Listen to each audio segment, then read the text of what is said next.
आज का जो युवा है सोशल मीडिया पे तमाम तरह का कंटेंट देख रहा है, अलग अलग भिन्न तरीके का, तो वह ब्रह्मचर्य का कैसे पालन करे वहाँ पर? ये ब्रह्मचर्य है क्या?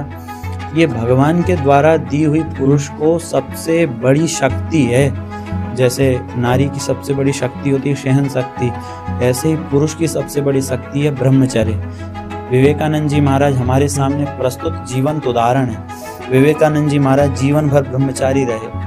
विवेकानंद जी का जो कोई चरित्र पढ़े तो उसको समझ में आएगा, विवेकानंद जी के शरीर से सुगंध आती थी। हमारे शास्त्रों में वर्णन आया 25 वर्ष तक यदि कोई ब्रह्मचर्य का पालन कर ले तो उसके शरीर से सुगंध आने लगती है। वो कोई महारथी और बड़ा हिम्मत वाला 25 वर्ष तक ब्रह्मचर्य का पालन करे, कुछ लोग करते भी हैं। प्रेमानंद जी महाराज से मार्गदर्शन लेके, उनसे प्रेरणा लेके, उनके सत्संग को सुनकर कई लोगों ने ब्रह्मचर्य का पालन करना प्रारंभ किया।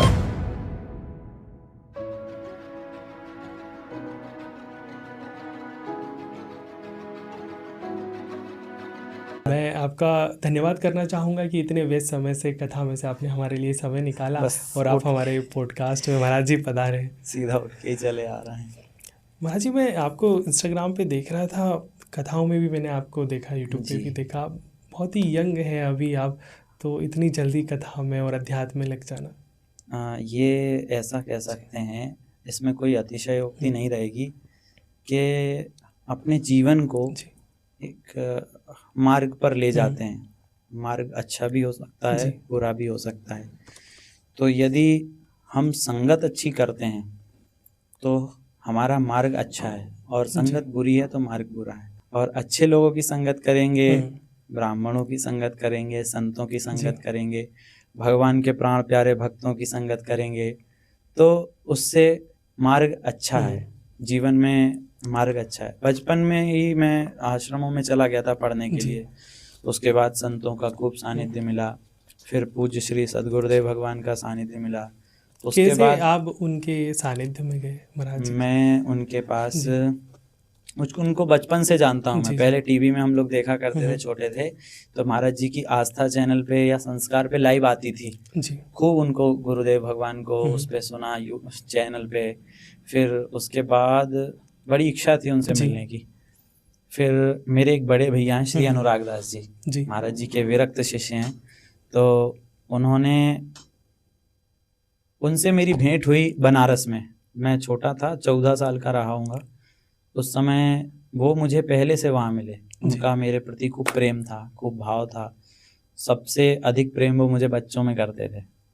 आश्रम में स्वाभाविक रूप से कई सारे बच्चे रहते हैं, तो वो सबसे अधिक प्रेम मुझसे करते थे। फिर चूँकि वो महाराज जी के विरक्त शिष्य थे तो उनसे प्रेम बढ़ा, उनके माध्यम से फिर महाराज जी से प्रेम बढ़ा। फिर महाराज जी की एक कथा में गया मैंने खूब महाराज जी का जितना सहज रूप से हो सकता था उतनी सेवा की।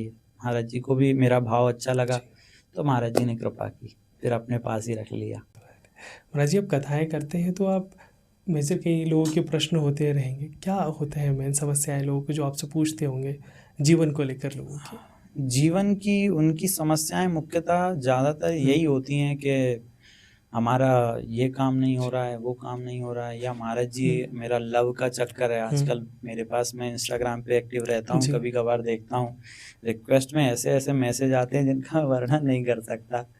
माने उन लोग पूछते हैं कि महाराज जी मेरी उससे ऐसी बात हो रही थी, ऐसी बात हो रही थी, एकदम से मेरा उससे ऐसा हो गया, अब मैं उसके बिना रह नहीं सकता। तो ये समस्याएं हैं जो मुख्य रूप से ज़्यादा अभी प्रचलित हैं सबके जवान पे। यही चीज़ें हैं कि मेरे साथ ऐसा हो गया, उसने मेरे को धोखा दे दिया, या मेरा मित्र मुझे छोड़कर चला गया। महाराज जी, आप कहते हैं कि अगर हमारे साथ जीवन में किसी ने एक बार गलत कर दिया, दोबारा उस इंसान के पास हमें लौट के नहीं जाना चाहिए, विश्वास नहीं करना चाहिए। अब वहाँ उस इंसान से हमें प्रेम हो तो फिर तो हम चाहेंगे ही सही। तो आप कहते हैं कि नहीं जाना चाहिए, है तो फिर उसका फिर कुछ क्या कह सकते हैं भाई। प्रेम में फिर शब्दों का खेल नहीं रहता, फिर शब्दों का कोई हस्तक्षेप नहीं रहता। प्रेम में केवल भावनाएं चलती हैं। अब हमें किसी से प्रेम है, जैसे मुझे किसी से भी प्रेम है, तो आप मुझे 10 गाली भी दे देंगे तो मुझे पता है कि मैं आपके बिना रह नहीं सकता। आप मुझसे 10 गाली सुन भी लेंगे या कुछ भी उल्टी सीधी बातें होंगी तो सब सुन लेंगे और मुझे दे भी देंगे, और 2 दिन बाद फिर हमें मिल जाना है। इसलिए जहाँ भावनाओं का विषय है वहाँ शब्द हस्तक्षेप नहीं कर सकते। महाराज जी, प्रेम सब कुछ त्याग देना है या सब कुछ पा लेना है?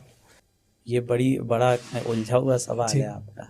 देखो, प्रेम का वर्णन कोई बहुत महारथी होगा तो कर सकता है। प्रेम शब्दों का विषय नहीं है। यदि हमारे संस्कृत में एक वाक्य है, तत् सुखई सुखित्वम, जी।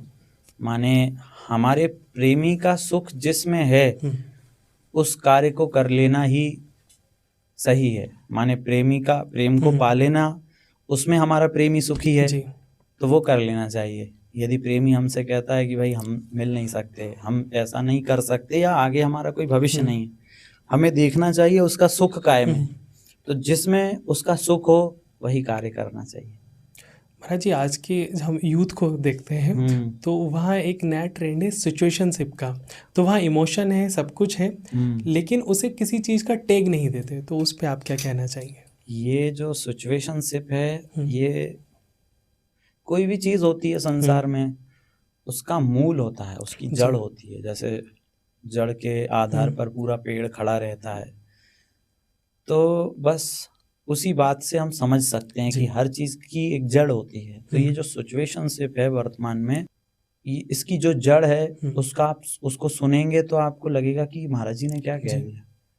इसकी जड़ है स्वार्थ, माने हमें आपसे स्वार्थ है, हमें आपसे कोई चीज़ चाहिए तो हम आपसे कोई भी रिश्ता बनाने के लिए तैयार हो जाएंगे।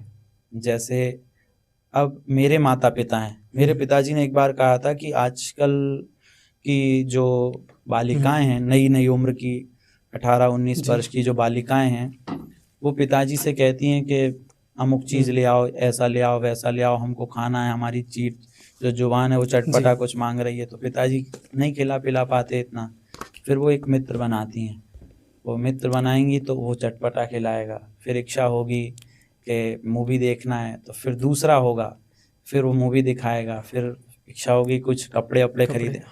बोल रहा हूँ, सत्य बोल रहा हूँ, ये इसमें कोई दो राय नहीं है, कोई मिलावट नहीं है। जिसको बुरा लगे सो लग जाए।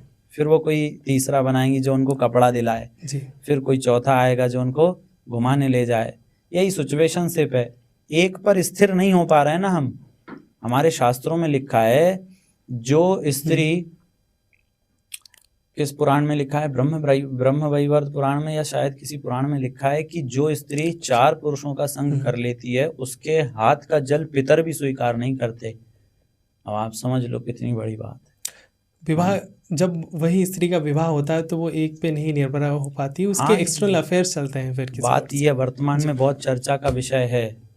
अनिरुद्धाचार्य जी महाराज ने कहा कि जो 4 होटलों के भोजन की जिसको आदत हो वो घर के भोजन को कैसे खा पाएगी। तो बात उन्होंने गलत नहीं कही है, सबका अपना अपना दृष्टिकोण हो सकता है।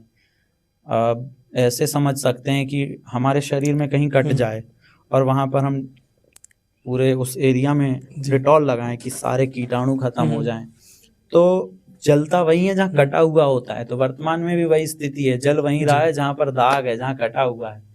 तो महाराज जी, फिर एक जीवन साथी कैसा होना चाहिए आपके हिसाब से? जीवन साथी ऐसा होना चाहिए कि जो आपको समझे, आप जो उससे अपेक्षाएं करते हो, आपकी अपेक्षाओं पे आपका जीवन साथी खड़ा रहे। अब जीवन साथी माने पति, तो हमारे शिव पुराण में लिखा हुआ है कि चाहे पति कैसा भी हो, पत्नी की सनातन धर्म में जो परंपरा है पतिव्रता नारी की, पत्नी को पति के प्रति जीवन भर तो एक तो कृतज्ञ रहना चाहिए कि वह पति हमारा पालन पोषण कर रहा है, हमें खिला पिला रहा है, हमारी संसार में कहीं पूछ नहीं थी, उसने हमें सहारा दिया। और आजकल ये बात बुरी लग जाएगी कि अब सेल्फ अपने पैरों पे खड़ी हो गई हैं महिलाएं, पर जो शास्त्र की बात है वो मैं बता रहा हूँ। लेकिन महाराज जी, आज के समय में तो एक कंपैरिजन वाली बात आ जाती है कि वो फलाने का पति तो ऐसा कर रहा है, उसके लिए वो लाए, लेकिन हर इंसान उतना सक्षम नहीं है, तो उतना नहीं कर पाए। लेकिन एक्सपेक्टेशंस इतनी ज़्यादा हो गई कि बस तो उनकी स्थिति वही होती है नीले ड्रम वाली, कोई और दूसरा मिल जाता है, बस रुझान उधर हो जाता है, और वो जो उसके ऊपर खर्चा कर रहा है उस खर्चे में वो, क्योंकि उसको फिर पत्नी नहीं कहेंगे, उसको फिर हमारे यहाँ कुछ और ही कहा जाता है, मर्यादा है लेकिन कह नहीं सकता।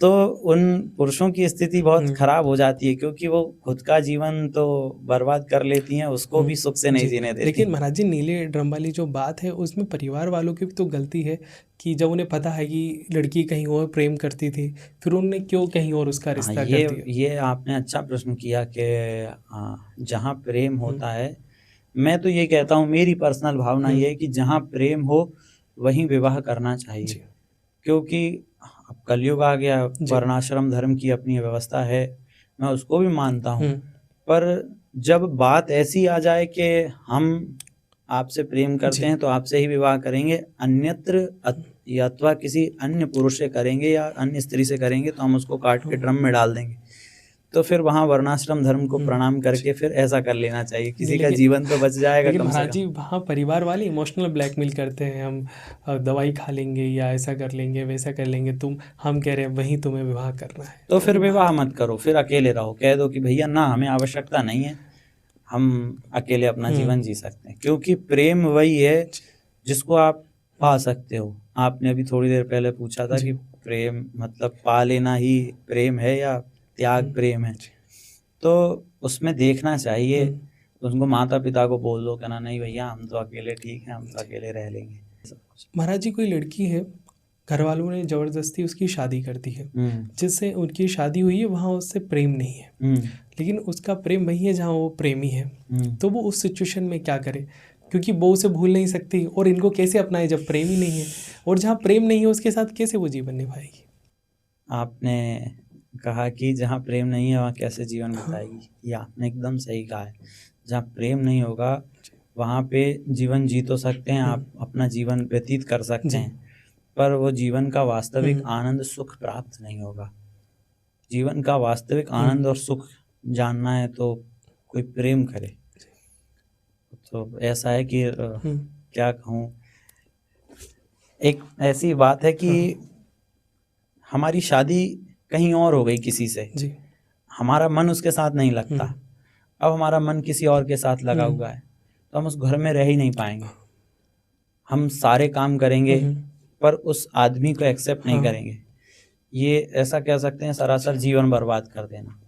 माता पिता के द्वारा आजकल बल दे के ये कार्य, कि बच्चों को भी आजकल ऐसा है ना कि वो अपने हित का सोचते कम है, और माता पिता की बात उनको शत्रु जैसी लगती है। माता पिता जो कह रहे हैं वो ऐसा लगता है कि अरे क्या कह दिया, कौन सी जेल में डाल दिया। हमें अपने दोनों पॉइंट ऑफ व्यू रखना चाहिए, जितना अधिक से अधिक होकर हो सके उतना माता पिता को भी समझाना चाहिए कि हमारा भी ऐसा हित है, इसमें हमारा हित है, और सारी बात अपने घर में ओपन करके रखना चाहिए कि हम उस व्यक्ति से प्रेम करते हैं, उससे हमारा विवाह कर दीजिए, और नहीं करते तो फिर हम विवाह नहीं करेंगे। अच्छा महाराज जी, लेकिन अगर हम देखें कि चलिए कोई जीवन में रहा, वो चला गया, ठीक है, फिर हमारा विवाह हो गया कि है ना, अब तब उस व्यक्ति की हमें याद आ रही है वहाँ, ठीक है, अब हमारा जो एक रिश्ता है हमारे जिससे विवाह हो गया, अब उसके साथ भी अच्छा नहीं चल रहा, अब इंसान या धर्म संकट में पड़ गया, अब उसे किसी की याद भी आ रही है, अब ठीक से यहाँ भी नहीं रह पा रहा है, वहाँ क्या? ये सब क्या है, अनुभव का विषय है, ये सब वाणी का विषय नहीं। अच्छा, किसी इंसान को भूलने में एक व्यक्ति को क्या कितना समय लगता होगा? अगर वो भूल नहीं पा रहा है तो कैसे भूले? वो प्रेम यदि सच्चा है तो जीवन के अंतिम दिन जब आप अपने बिस्तर में अपने प्राणों का त्याग कर रहे होंगे, उस क्षण तक आप उस व्यक्ति को नहीं भूल सकते, क्योंकि प्रेम परमात्मा का तत्व है। भगवान ने, कृष्ण ने राधा से जो किया वो प्रेम है। हमारे महाराज जी कथा में एक बात कहते हैं, बहुत सुंदर बात है, आजकल का व्यक्ति नहीं समझेगा, परंतु मैं कह देता हूँ कि मनुष्य ने अपनी वासना पूर्ति के साधन को प्रेम कहना चालू कर दिया। ये सबसे बड़ी गलती है। वासना को वासना रहने दे, प्रेम को प्रेम रहने दे, तो दोनों चीज़ें अच्छी रहेंगी। महाराज जी, प्रेम को कितना दिखाया जाए, कितना छुपाया जाए? आज के समय में सोशल मीडिया पे हम देखते हैं जहाँ लोग अपने प्रेमी संग रील बना के डाल रहे हैं, तो उस प्रेम को वहाँ दिखाना चाहिए या उसका नहीं मूल दिखाना चाहिए? उसका मूल स्वार्थ यही है कहीं ना कहीं, या तो उसका मूल उसका जो स्वार्थ जी। वो वासना हो सकती है, या एक फेमिनिज्म पाना हो सकता जी। है कि हम दो लोग ऐसा करेंगे तो हो सकता है हम फेमस हो जाएं, हम वायरल हो जाएं, चांस अधिक रहते हैं। मैं ऐसा समझता हूँ कि लड़के मेहनत करते हैं, जो आपने पूछा कि रील बनाते हैं, तो मैं ऐसा समझता हूँ कि लड़के मेहनत करते हैं, अपनी पूरी मेहनत करते हैं, जितना अच्छे से अच्छा वो कर सकते हैं। पर लड़कियां थोड़ा सा कुछ भी करके और इंस्टाग्राम पे, सोशल मीडिया पे बहुत वायरल हो जाती हैं। तो हो सकता है अपने प्रेमी के संग रील बनाने का कारण ये हो कि वो फेमस हो जाए। और आपने कुछ एक इसके बाद और कहा था कि छुपाना चाहिए क्या उस चीज़ हाँ, उस चीज प्रेम को छुपाना चाहिए या प्रकट करना चाहिए। तो वास्तविक प्रेम होगा तो वो कभी किसी के सामने प्रकट नहीं होगा, वो सिर्फ दो ही लोगों को पता रहता है। प्रेम करने वाले जो दो लोग हैं उन्हीं को पता रहता है कि हम एक दूसरे से प्रेम करते हैं। क्यों? उसका कारण है दो लोगों को पता रहने का। क्योंकि जैसे मैं आपसे प्रेम करता हूँ या किसी से भी प्रेम करता हूँ, तो मुझे उसके सम्मान की चिंता होगी। जब ये बात सबको पता चलेगी, उजागर होगी, तो उसका नाम बदनाम हो जाएगा। और सम्मान की बात है, इसलिए छुपाना चाहिए। और सम्मान नहीं करना है, फिर अपना एक दिखाना है कि अरे भाई हमारे पास भी इतना है या इतना है या इतने लोग हैं, हम भी इतने इतने से लोगों से चैटिंग करते हैं, मिलते हैं। तो फिर वो उस भाव से लोगों को बताने लगता है कि अरे देखना भाई ये ऐसा ऐसा है, ये ऐसा है। आज का जो युवा है सोशल मीडिया पे तमाम तरह का कंटेंट देख रहा है, अलग अलग भिन्न तरीके का, तो वहाँ ब्रह्मचर्य का कैसे पालन करे? वहाँ पर ब्रह्मचर्य आजकल की यूथ मेन का तो ये समझ नहीं आता लोगों की ब्रह्मचर्य है क्या, क्यों जरूरी? ब्रह्मचर्य जीवन की वो शक्ति है जो भगवान ने मनुष्य के अंदर देके भेजी है। यदि उसको संग्रहित कर लिया, उसको बर्बाद नहीं किया, तो वो हर चीज पा सकता है जो वो सोच लेगा। क्योंकि ब्रह्मचर्य होने से आत्मविश्वास बनता है, दृढ़ संकल्प, दृढ़ शक्ति आती है, और कभी मनुष्य थकता नहीं है। ब्रह्मचारी कभी थकते नहीं है। आपने एक को सुना होगा, एक भैया है, वो लगभग 1 लाख पुशअप लगा देते हैं, गाय का गौमूत्र पीते हैं। और पुशअप नहीं कहे, दंड, वो जो देशी वाले दंड होते हैं वो दंड लगा देते हैं। कई उन्होंने रिकॉर्ड भी बनाए। तो जो ब्रह्मचारी है वो कभी थकता नहीं है। ये ब्रह्मचर्य है क्या? ये भगवान के द्वारा दी हुई पुरुष को सबसे बड़ी शक्ति है। जैसे नारी की सबसे बड़ी शक्ति होती है सहन शक्ति, ऐसे ही पुरुष की सबसे बड़ी शक्ति है ब्रह्मचर्य। विवेकानंद जी महाराज हमारे सामने प्रस्तुत जीवंत उदाहरण है। विवेकानंद जी महाराज जीवन भर ब्रह्मचारी रहे। विवेकानंद जी का जो कोई चरित्र पढ़े तो उसको समझ में आएगा, विवेकानंद जी के शरीर से सुगंध आती थी। हमारे शास्त्रों में वर्णन आया 25 वर्ष तक यदि कोई ब्रह्मचर्य का पालन कर ले तो उसके शरीर से सुगंध आने लगती है। अब हो कोई महारथी बड़ा हिम्मत वाला तो 25 वर्ष तक ब्रह्मचर्य का पालन करे। कुछ लोग करते भी हैं। प्रेमानंद जी महाराज से मार्गदर्शन लेके, उनसे प्रेरणा लेके, उनके सत्संग को सुनकर कई लोगों ने ब्रह्मचर्य का पालन करना प्रारंभ किया। क्योंकि मैं सोशल मीडिया चलाता रहता हूँ तो मैंने देखा उन लोग एक चैलेंज लेते हैं कि 365 दिन का, कि हम कितने दिन तक ब्रह्मचर्य का पालन करेंगे और अनुभव करेंगे कि ये ब्रह्मचर्य की शक्ति क्या है। तो कई सारे लोगों ने अपने ब्रह्मचर्य की शक्ति को वैसे कहते हैं ना साझा किया, अपने अनुभव बताए। तो उन्होंने जो भी अनुभव बताए उनको सुन के ये लगता है कि नहीं, ब्रह्मचर्य में शक्ति तो होती है। अब वो क्या होती है ये वही समझ सकता है जो उसका पालन करे। ब्रह्मचर्य की इतनी शक्ति होती है कि आपके जो पुरुष होते हैं ना, उनके चेहरे के जितने दाग होते हैं, धब्बे होते हैं, वे सब मिट जाते हैं। सोचने की शक्ति एक सीधी दिशा में होती है, विचार फैलते नहीं हैं। आजकल युवा के विचार बहुत फैल गए हैं। एक दिशा में काम करता है, दृढ़ निश्चय के साथ काम करता है, सफलता पाता है। एक विवाहित व्यक्ति कैसे ब्रह्मचर्य का पालन करे? ब्रह्मचर्य का पालन विवाहित व्यक्ति भी कर सकता है, उसमें कोई बड़ी बात नहीं है। हाँ, एक कथा है, महाराज जी सुनाते हैं, मुझे तो स्मरण में नहीं है, पर उसका सारांश मैं सुना देता हूँ कि विवाहित व्यक्ति को कम से कम 21 दिन तक का तो ब्रह्मचर्य पालन करना ही चाहिए, कम से कम 21 दिन। फिर उसके बाद अपना पुत्र प्राप्ति की कामना से संगम करे और कम से कम 21 दिन तक ब्रह्मचर्य का पालन। महाराज जी, किन मेन कारणों से ब्रह्मचर्य नष्ट होता है लोगों का? जो हमारे दिमाग पे वही चीजें असर करती हैं, या तो हम देखते हैं। क्या ब्रह्मचर्य का मेन कारण स्त्री है भंग होने का, या उसका स्मरण करना, या दूसरे भी कारण है ब्रह्मचर्य नष्ट होने के? मुख्य कारण काम है, चाहे वो स्त्री का पुरुष के प्रति हो, चाहे पुरुष का स्त्री के प्रति हो। जब हमारी काम वासनाएं जागृत होती हैं तो हमारे शास्त्र में वचन आया है, कामातुराणाम न भयम न लज्जाम। जो काम से आतुर व्यक्ति होता है ना तो उसे संसार का भय होता है। आप कितने रेप केस सुनते होंगे हैं, और छोटी छोटी बच्चियों के साथ। जो काम से आतुर व्यक्ति है उसे ना भय होता है ना लज्जा होती है। जैसे पुरुष का स्त्री के प्रति आकर्षण हुआ तो या तो वो देखेगा, या वो सुनेगा, या वो करेगा, तीनों चीजें होती हैं। तो वो कर नहीं पाता तो वो देखता है, और देख नहीं पाता तो दोस्तों के साथ बातें होती हैं, सुनता है।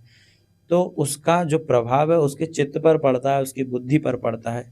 तो वो विचार उसको रोक नहीं पाते, अपने आप के ऊपर वो कंट्रोल नहीं कर पाता, या तो निद्रा में स्वप्न दोष के माध्यम से, या फिर अपने कई सारे उपाय होते हैं। महाराज जी, जो हमारा युवा है वो कथा में रुचि नहीं रखता है, वो ज़्यादा के ड्रामास और बिग बॉस, सनातन धर्म को जो है ना, इन्होंने नाच गाने का एक वो बना लिया है। माने कि गणेश चतुर्थी आई तो नाचना, शिवरात्रि आई तो नाचना, अभी गणेश जी आ रहे हैं फिर नाचना, कल तीज आए तो नाचना, दिवाली आ जाएगी तो डीजे लगा के नाचेंगे, होली आ जाएगी तो नाचेंगे, और फिर उसके बाद कई सारे जो त्योहार मान के चलो कि माने सुंदरकांड हो रहा है तो सुंदरकांड में भी आजकल गाने बजने लगे हैं।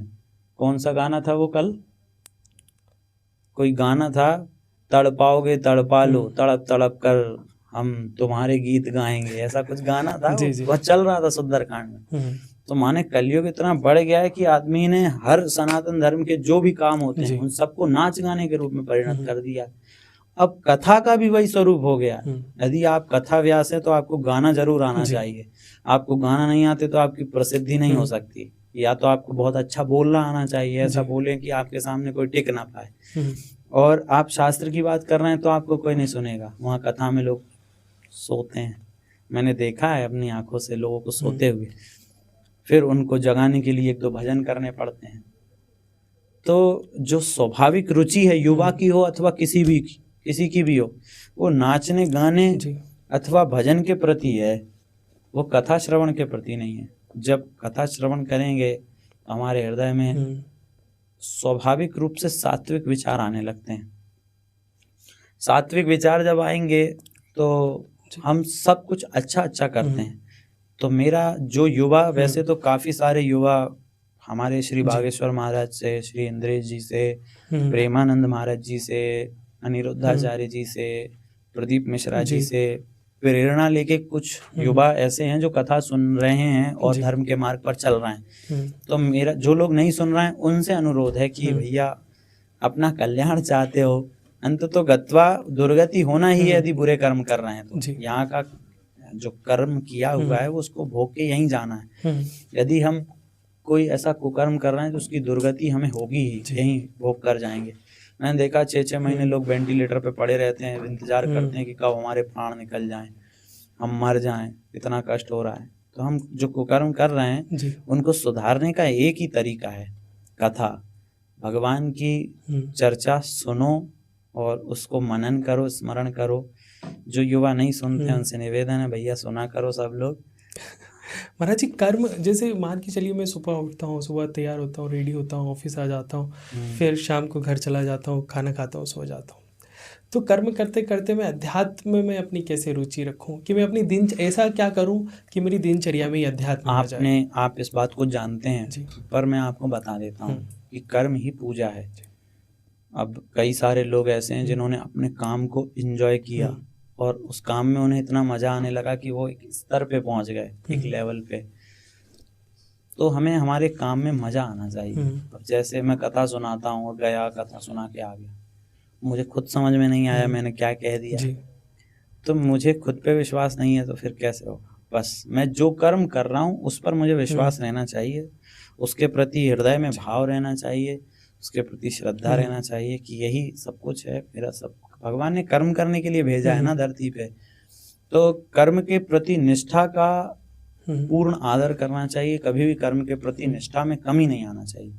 बस कर्म करते रहो, उसको कर्म को एंजॉय करो, जो कर्म करो उसे एंजॉय करो।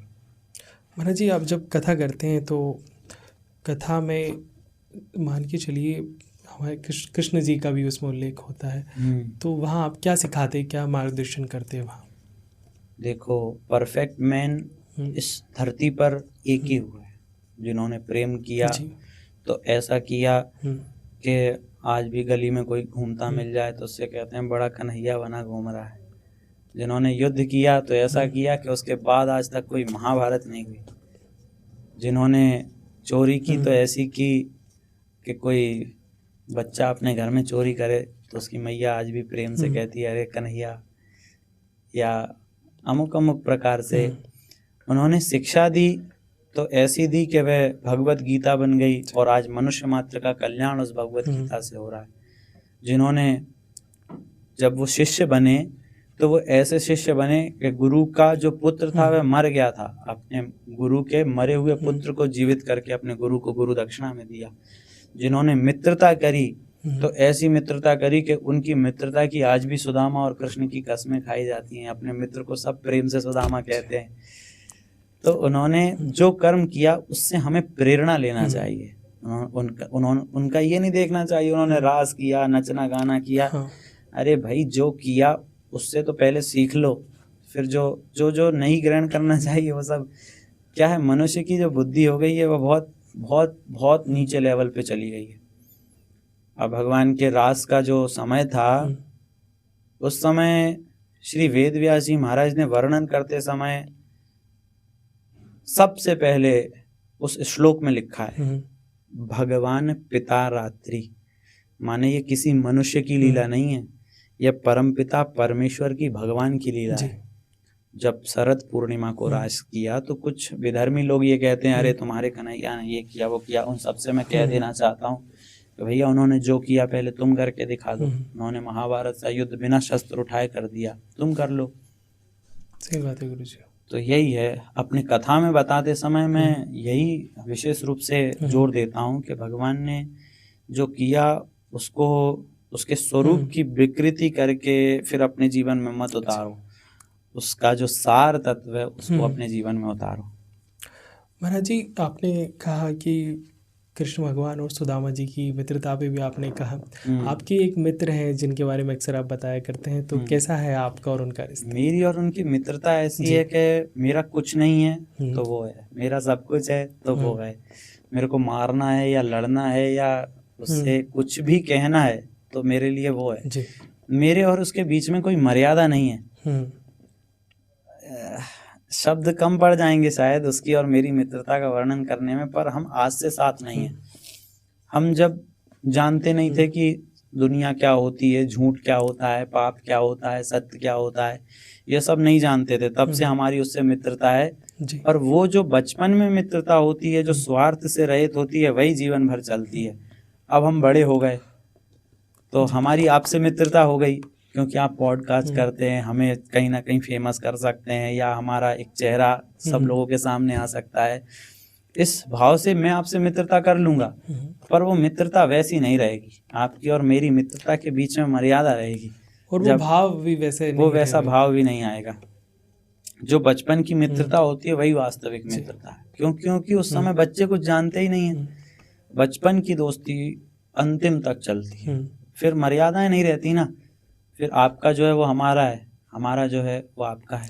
आजकल तो महाराज जी लोग पैसे देख के मित्रता करते हैं कि ये इसके पास ये धन है तो मैं इससे मित्रता कर लेता हूँ, मेरे फायदे, मतलब अपना फायदा देख के लोग, स्वार्थ देख के लोग स्वार्थ मित्रता को खत्म कर देती है। अब आपके पास पैसा है, आपसे कोई मित्रता करने आया, हो सकता है आप 1 साल तक ना पहचानो, 6 महीने तक ना पहचानो, पर जिस दिन उसको पहचान जाओगे उसकी तरफ देखने का मन नहीं करेगा, उससे बात करने का मन नहीं करेगा।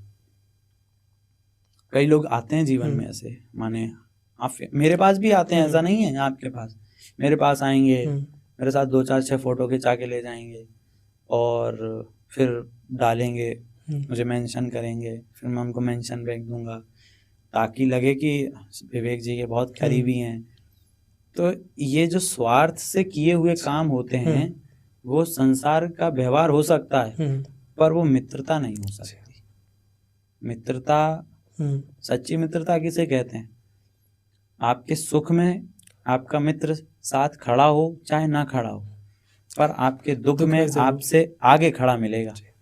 मेरा जो मित्र है, मेरी माँ को आंटी नहीं बोलता, मम्मी बोलता है। मेरे पिता को पापा नहीं, मतलब ऐसे अंकल नहीं बोलता, पिताजी बोलता है। क्योंकि हम में कोई वैसा रहा नहीं है। यदि मित्र को जायदाद में से भी आधा हिस्सा दे जाना पड़ जाए तो दे देना चाहिए। मैं तो ये समझता हूँ कि वो जीवन भर साथ रहता है। 2 भाइयों में लड़ाई हो सकती है, 2 भाई जायदाद के लिए लड़ सकते हैं, पर मित्र कभी उसके अंदर ऐसा हुआ। हाँ, पर मित्रता का मूल स्वार्थ नहीं होना चाहिए, मित्रता का मूल झूठ नहीं होना चाहिए, कपट नहीं होना चाहिए, ईर्ष्या नहीं होना चाहिए, छल नहीं होना चाहिए, बस निश्चल निष्कपट प्रेम होना चाहिए। प्रेम होना चाहिए। आप अंत में हमारे जो युवा है, यूथ है, उनके लिए क्या कहना चाहेंगे महाराज जी? मैं उनसे एक बात कहना चाहता हूँ कि सुधर जाओ, क्योंकि जितने भी कुकर्म कर रहे हो वो कहीं ना कहीं जाके आगे तुम्हें फल देंगे। आज तुम चाहे जितना जो भी कुकर्म कर लो, एक साथ कजन कितने लोगों से संबंधों वाली परंपरा चल रही है वर्तमान में, इसका जो फल है वो यहीं भोग के जाएंगे सारे के सारे। क्योंकि एक से मन हटता है तो दूसरे पे चला जाता है, दूसरे से मन हटता है तीसरे पे चला जाता है। इसको कहेंगे व्यभिचार, इसको कहेंगे अप्रत्यक्ष रूप से अपनी वासनाओं की पूर्ति। माने उसमें सुख दोनों को मिलता है, किसी एक का तो सुख होता नहीं है, दोनों का सुख होता है। और फिर उनको बाद में जिस व्यक्ति के साथ जीवन भर के लिए बांध दिया जाता है, उस व्यक्ति से वो बंध कर नहीं रह पाते, क्योंकि आदत हो चुकी है गाड़ी बदलने की और स्टीयरिंग बदलने की। तो एक बात तो मैं ये कहना चाहूँगा कि एक पे रहो, स्थिर रहो, किसी एक को चुन लो जीवन में, या तो वो या उसके अलावा कोई नहीं जी। और दूसरी बात ये, जो हमारे भाई लोग हैं, लड़के लोग, उनसे मैं ये कहना चाहता हूँ कि भाई ब्रह्मचर्य का पालन करो। ब्रह्मचर्य का पालन करोगे तो तुम्हारे, अरे तुम मर्द हो भाई, तुम लड़के लोग हो, तुम क्या नहीं कर सकते हो? तुम सब कुछ कर सकते हो जीवन में, जो चाहो वो पालो। जितना किया है सब लड़कों ने, उनकी इतिहास निकाला जाए, उनका महाराणा प्रताप जैसे आदर्श बनाओ अपने। हनी सिंह और ये जो दुनिया भर के नचने गाने वाले लोग हैं, उनको अपना आदर्श नहीं मानना चाहिए। महाराणा प्रताप हुए, वीर छत्रपति शिवाजी महाराज, वीर छत्रपति संभाजी महाराज, अवंतिका नरेश और कजन कितने कितने ऐसे बड़े बड़े प्रतापी बुंदेलखंड के महाराजा, और उन्होंने इतने बड़े बड़े वीरों वाले काम किए, उनको अपनी प्रेरणा बनाना चाहिए। महाराजा छत्रसाल, उनसे प्रेरणा लेके हमें कार्य करना चाहिए। जब उनसे प्रेरणा लेंगे तो हमारे मन में वीरता आएगी, काम भावना नहीं आएगी। और ये जो नचने गाने वाले हैं आजकल के, 2-4 गाना गा के ये सब फेमस हो जाते हैं, तो इन लोगों को, यदि इन लोगों से हम प्रेरणा लेंगे तो हमारे मन में भी काम आएगा। इसलिए हमें बहुत सोच समझ के अपना जीवन का आदर्श बनाना चाहिए। बहुत वीर और प्रतापी पुरुष को आदर्श बना के ब्रह्मचर्य का पालन करना चाहिए।